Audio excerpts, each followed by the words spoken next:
سب سے پہلے اذان اور اقامت کی تعریف سن لیتے ہیں۔ اذان اور اقامت کی تعریف کیا ہے؟ اذان لغت میں کہتے ہیں اعلان کو، پکار کو۔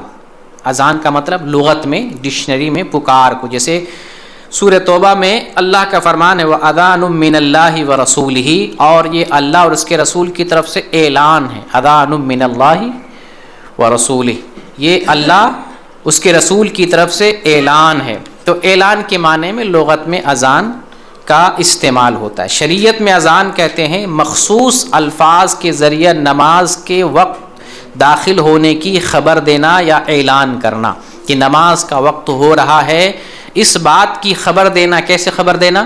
مخصوص الفاظ کے ذریعے، وہ الفاظ جو شریعت میں وارد ہیں، جو رسول اللہ صلی اللہ علیہ وسلم نے ہمیں سکھائے ہیں، ان الفاظ کے ذریعے نماز کا وقت داخل ہونے کی خبر دینا، اعلان کرنا کی اصطلاحی اور شرعی تعریف ہے۔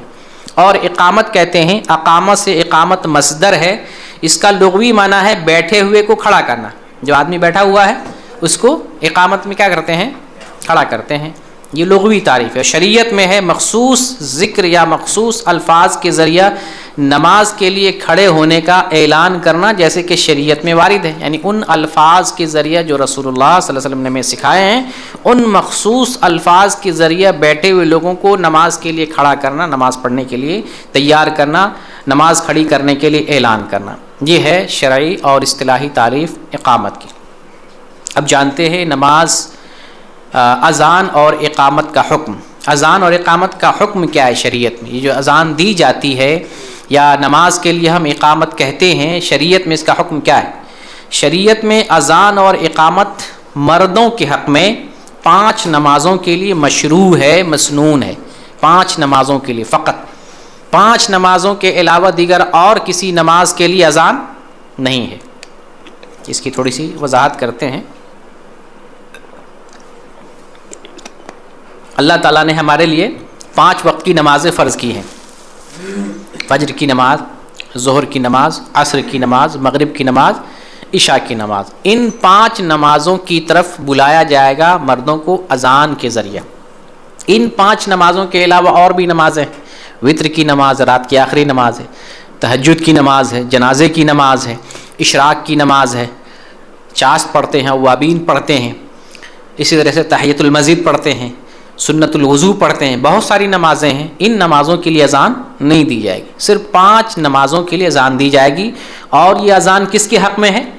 مردوں کے حق میں، فقط مردوں کے حق میں یہ اذان مشروع ہے، مسنون ہے۔ بلکہ امام احمد بن حنبل رحمۃ اللہ علیہ، شیخ الاسلام ابن تیمیہ رحمۃ اللہ علیہ، اسی طریقے سے معاصرین میں شیخ ابن باز رحمۃ اللہ علیہ، شیخ ابن عثیمین رحمۃ اللہ علیہ، ان سب کا کہنا ہے کہ اذان اور اقامت کا جو حکم ہے وہ فرض کفایہ کا ہے۔ فرض کفایہ کا مطلب ہوتا ہے کہ امت میں سے کچھ لوگ اس فریضے کا اگر عمل کر لیتے، اس فریضے پر عمل کر لیتے ہیں تو دوسرے لوگوں سے اس کا گناہ ساقط ہو جائے گا۔ یعنی اگر سب لوگ چھوڑ دیتے اذان دینا، اقامت کہنا، تو سب گنہگار ہوں گے۔ کچھ لوگ بھی اگر اسے قائم کر لیتے ہیں تو اس کا گناہ امت سے، لوگوں سے ساقط ہو جائے گا۔ تو اس کا حکم کیا ہے؟ فرض کفایہ، فرض ہے لیکن فرض کفایہ، فرض عین نہیں ہے، تمام لوگوں پر نہیں ہے۔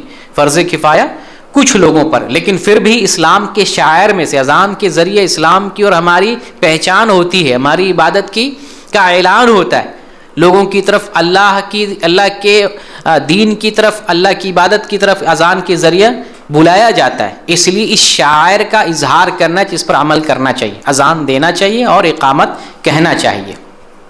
یہ جو اذان ہے، اقامت ہے، صرف مردوں کے حق میں ہے، عورتوں کے حق میں نہیں ہے۔ عورتوں کے لیے نہ اذان ہے نہ اقامت ہے۔ عورتیں جماعت کے ساتھ نماز پڑھیں تب بھی اذان نہیں دینا ہے، اکیلے نماز پڑھے تب بھی اسے اذان نہیں دینا ہے، اور نہ ہی نماز کے لیے، چاہے جماعت سے نماز پڑھے یا اکیلے نماز پڑھے، عورتیں اگر نماز پڑھ رہی ہیں تو ان کو اپنی نماز کے لیے نہ اذان دینا ہے نہ اقامت کہنا ہے۔ اس سلسلے میں صحیح اور درست مسئلہ یہی ہے۔ لیکن جو آدمی اکیلے نماز پڑھے اور وہ مرد ہو، جماعت میں ہے تو اذان تو دی ہی جاتی ہے اور اقامت کہی جائے گی۔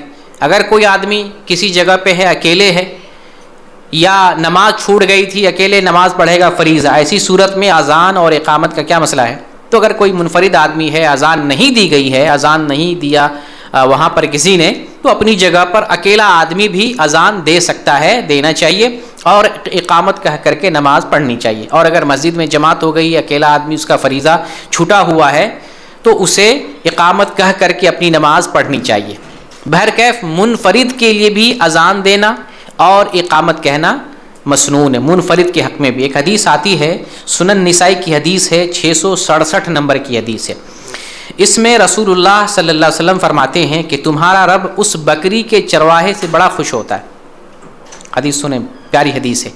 تمہارا رب بکری کے اس چرواہے سے بہت خوش ہوتا ہے جو پہاڑ کی چوٹی پر اذان دیتا ہے اور نماز پڑھتا ہے۔ کہاں پر؟ پہاڑ کی چوٹی پر اذان دیتا ہے، نماز پڑھتا ہے۔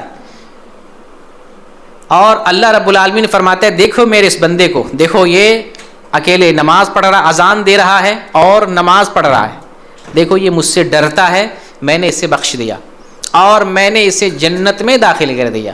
یہ سنن نسائی کی حدیث ہے۔ شیخ البانی نے اس حدیث کو صحیح قرار دیا۔ اس حدیث سے ثبوت کیا مل رہا ہے؟ پہاڑ کی چوٹی پر جماعت تو نہیں ہوتی نا، ایک کوئی اکیلا بندہ اپنی بکری چراتے چراتے وہ چڑھ گیا ہوگا اوپر، اکیلے ہے، اذان دے رہا ہے اور اذان دے کر نماز پڑھ رہا ہے، تو اکیلا بندہ بھی کہیں پر ہے، کوئی نہیں ہے، تو اذان کہنا اس کے حق میں مسنون ہے۔ اور اکیلے نماز پڑھ رہے ہیں، فریضہ ادا کر رہے ہیں، تو اکیلے بھی اقامت کہہ کر کے نماز پڑھنا چاہیے۔